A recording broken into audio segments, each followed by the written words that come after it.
Olá pessoal, tudo bem? Flávio Ricardo Vassolera aqui com vocês neste dia de mata-mata para a seleção brasileira. Brasil 1-2, Japão 1 na Bacia das Almas, de virada. O Brasil, graças a Deus, conseguiu de virada para cima do Japão se classificar para as oitavas de final dessa Copa do Mundo 2026. Gente, muitas coisas para falar sobre esse jogo, que não foi um jogo de muitas emoções, foi um jogo de todas as emoções. Eu tô aqui afônico, tô na cidade de Cluj-Napoca. Vocês estão vendo aqui belos monumentos nessa praça. Eu assisti ao jogo num bar aqui perto e, gente, foi uma emoção danada, lascada. Tava em frente à TV, reservei aqui o lugar para poder ver a nossa querida e amada seleção brasileira de futebol. Seguinte, pessoal, vamos analisar esse jogo conjuntamente. Primeiro tempo, horroroso. Eu não sei se o Brasil jogou pior no primeiro tempo contra o Japão ou se jogou pior contra o Marrocos. Deus que me perdoe, que jogo horroroso. E aí, conversando com a minha irmã Larissa, a gente fica ponderando. Que história é essa? Porque quando a gente pega os primeiros 20 minutos do segundo tempo, o Brasil tratorou o Japão, passou o trator no Japão, o Brasil mostrou que, obviamente, tem futebol para colocar a sua camisa pentacampeã, para impor a sua individualidade com principalmente o Vini Júnior, para fazer triangulação, bolas de cabeça, chuveirinho na área, chutes de fora da área e tudo mais. Eu só posso chegar à conclusão de que existe uma personalidade cautelosa por parte aí do treinador Ancelotti, o vencedor treinador italiano do Brasil, que quer dar um estudo no time, que quer ver como outro time joga. A questão, gente, é a seguinte. No primeiro tempo, nós tivemos, eu me lembro bem, uma única oportunidade em que o atacante brasileiro chutou, o goleirão japonês, foi muito bem, aliás, foi bem mesmo.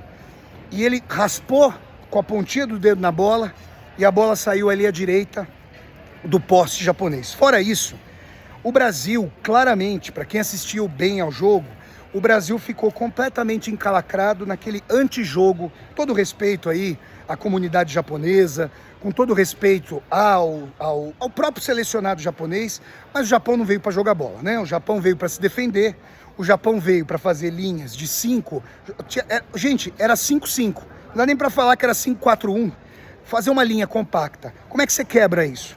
Você quebra isso com apoio de lateral, você quebra isso com chuveiro na área, dado que os jogadores brasileiros eram os mais... Tinha até zagueiro japonês com uma altura considerável para poder disputar de cabeça, mas a verdade é que o Brasil tendeu a ter primazia. Você quebra com jogadas individuais, claramente, dá para ver isso, toda vez que o Vini Júnior pegava na bola, tinha um jogador pro bote e um jogador para sobra. Se 2 jogadores foram para 1, às vezes 3, tá chamando a marcação, você pode girar. Os jogadores brasileiros, afora o Vini Júnior, tiveram hesitação em partir para jogadas individuais. Muitas vezes no primeiro tempo recebiam a bola e estavam de costas para o gol. A falta sensível de um grande jogador de meio campo foi muito sentida. Foi uma coisa canhestra. Eu vou dizer para vocês que eu me senti humilhado no primeiro tempo como torcedor da grande seleção do futebol mundial, seleção pentacampeã. Claro que camisa por si só não ganha o jogo, mas tem todo o peso. Camisa já vestida por Edson Arantes do Nascimento, o rei, o imperador do futebol, o grande Pelé. Então foi muito triste. E assim, com todo respeito ao selecionado do Japão, não dá, né, gente? Pra gente não impor o nosso futebol pra cima do Japão, que veio só pra se defender, sabe do que eu me lembrei? Eu me lembrei, gente, dizer aqui pra vocês, do jogo do Brasil e Suíça e do Brasil e Croácia na Copa 2022. Suíça e Croácia não tem muito a oferecer. Então o que fizeram? Fecharam a casinha, antijogo, tentando no contra-ataque, um jogo horroroso. Só que no caso da Brasil e Croácia, que foi uma tragédia, nas quartas de final da Copa de 2022, o Brasil, com o Neymar, se vocês vão se lembrar, fez um golaço, um gol de penetração. Como é que foi o segundo gol do Brasil? Nós vamos chegar já ao segundo tempo. Foi um gol de posicionamento. Como é que o Romário fez gol? O Romário tinha 1,60m, 1,60m e pouquinho, o nosso querido baixinho, o grande Rei Mário. Como é que eles fez gol contra a Suécia, na Copa do Mundo 94? Zagueiro sueco com 1,90, 1,95. Posicionamento, gente. tá? Então, assim, o Brasil fez o gol contra a Croácia em 2022 e se desestabilizou emocionalmente, não reteve a bola, não deu bicuda, ou então fez falta tática, e a Croácia acabou empatando, foi uma tragédia, fomos para os pênaltis e perdemos. Eu fiquei com muito medo depois daquele gol, porque o juizão, pelo amor de Deus, gente, não acabava, não apitava por aquele fim daquele jogo, Deus que me perdoe. E olha o que eu xinguei hoje aqui na Romênia, ainda bem que o pessoal não entende. Bati no peito, xinguei, fiquei afônico, olha a minha voz aqui. Tá faltando, gente. E olha que aqui é a voz de trovão aqui, mas tá faltando. Mas vamos lá. Segundo tempo, menino Endrick entrou. Neymar, uma vergonha, não... O que é? Pode ou não pode jogar? Pelo amor de Deus. Ele foi levado, quer dizer, não vai jogar nada, não vai resolver. Claramente, a habilidade do Neymar, não joga há muito tempo, né? Mas um jogador como o Neymar faz muita falta nessa criação. Nossa, apareceu na torcida o nosso querido Ronaldo Gaúcho, meu Deus do céu. Ele ia deitar e rolar. Porque você dribla a hora que você dribla, chama a marcação, você abre os buracos nessa linha robótica, burocrática de marcação aí do Japão. Bom, no segundo tempo, o Brasil foi para cima, né? Nós, graças a Deus, fomos para cima. Eu tinha pensado justamente, abafando, fazendo um gol nos primeiros 15 minutos, graças a Deus isso aconteceu. O Brasil vai impor o seu futebol. E foi, no começo, foi o que aconteceu, depois cadenciou mais o jogo, né? O Japão não fez que eu me lembre, o Japão não fez absolutamente nada no segundo tempo, zero. É uma coisa horrorosa. O Sócrates, gente, o nosso querido Sócrates, não o grande filósofo grego, mas o nosso também filósofo e jogador de futebol, Sócrates brasileiro, já falou: aumenta o tamanho do gol, tira um jogador da linha, 10 contra 10, porque para ficar fazendo antijogo, coisa horrorosa, esse futebol do pebolim, esse futebol de impaciência, de movimentação de bola, esse futebol da força física, muito mais burocrático, tecnocrata do que da habilidade, já sabemos disso. Então, o Brasil foi para cima. Gente, aí começamos a chover na área. Teve aquela primeira cabeçada, o goleirão foi bem, não foi tão longe dele, por isso que ele foi bem.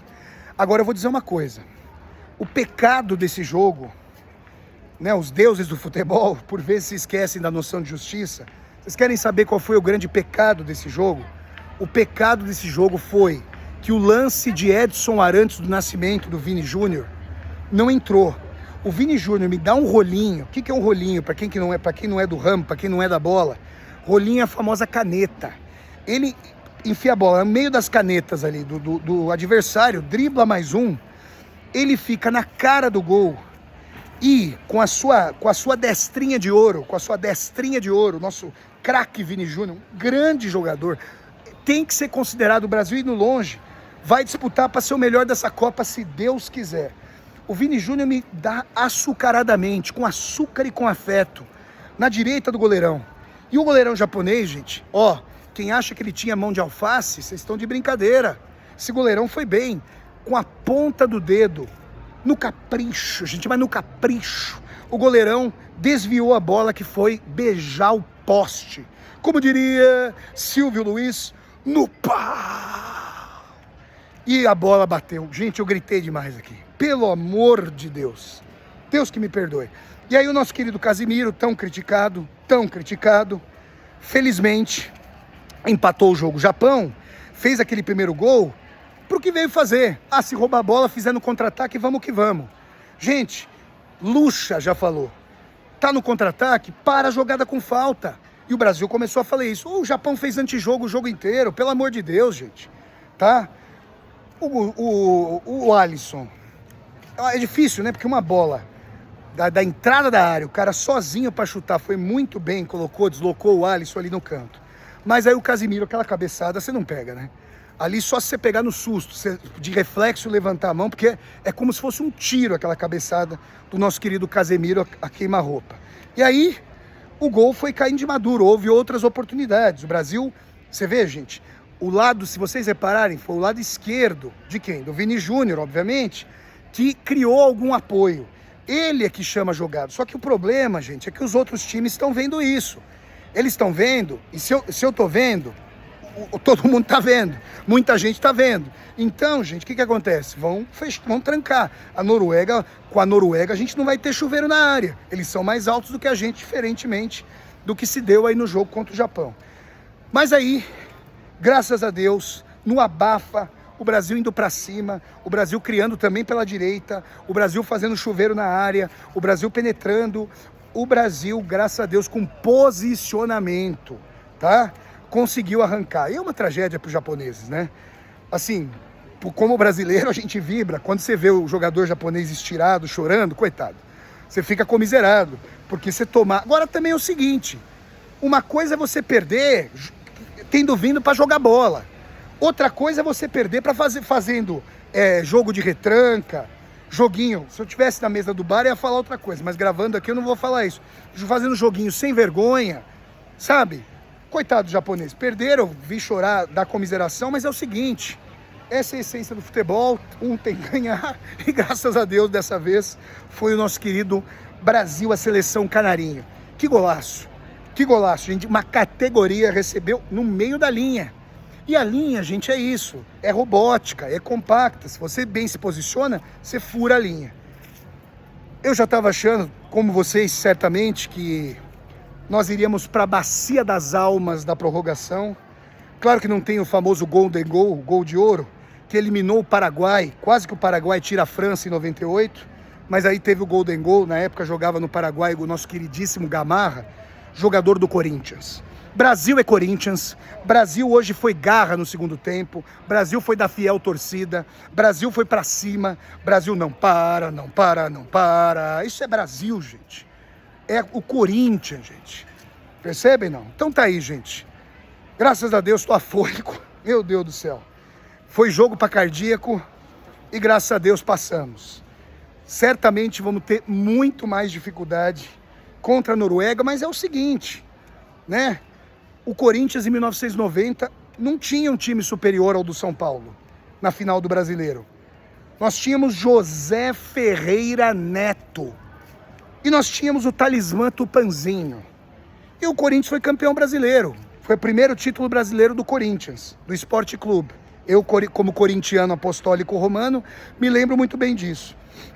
Não temos o melhor time da Copa do Mundo, sem sombra de dúvida. A Argentina está num chaveamento que pode pegar, se o Brasil for passando na semifinal, pode pegar o Brasil. O Brasil provavelmente vai pegar a Noruega agora nas oitavas. Nós vamos passar, gente, mas vai ser difícil. Vamos ter que pluralizar esse jogo. O Hendrick não pode mais ficar no banco. O Matheus Cunha não foi tão bem hoje.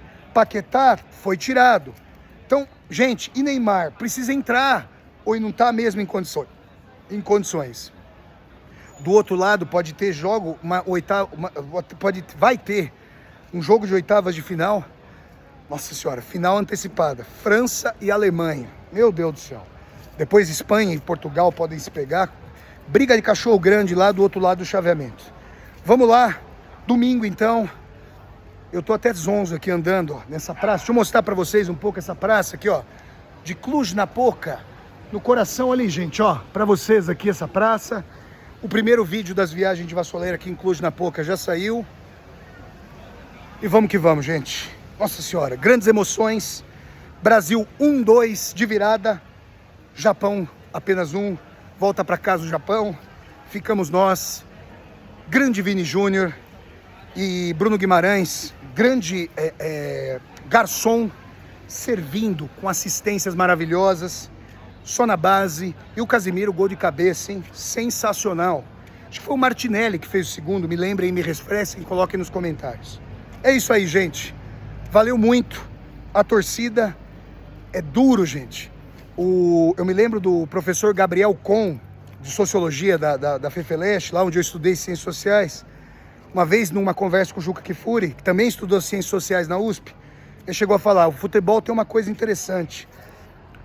A paixão tende a perder intensidade com o tempo. O futebol, basta que você veja um jogo do teu time, o jogo do Brasil, a paixão que parecia arrefecida, parecia brasa morta, ela se incendeia, ela fica incandescente como a ave fênix. É impressionante, é apaixonante o futebol, gente. Meu Deus do céu. Valeu, pessoal. Um forte abraço a todas e a todos vocês aqui do coração da Transilvânia, outrora húngara, depois do Tratado de Trianon em 1920, passou para a Romênia, a Hungria perdeu 2/3 do território, coitado. E tá aqui, ó, o obelisco da praça aqui de Cluj-Napoca, uma linda e monumental cidade. Um calor, gente, mas um calor, agora tá mais fresquinho nessa noite aqui, tá bom? Um forte abraço a todas e a todos. São 6 horas a mais em relação ao horário de Brasília. Forte abraço a todas e a todos vocês. Nos veremos dentro em breve. Vai Brasil! Brasil é Corinthians, Brasil foi vibração. Segundo tempo. Brasil foi Corinthians no segundo tempo. Brasil readquiriu a sua alma de pentacampeão mundial. Impôs a sua habilidade, o seu futebol, a sua triangulação, o seu jogo individual, o seu abafa. Que isso, gente? Japão vem com antijogo para cima do Brasil, pentacampeão mundial. A camisa tem que pesar.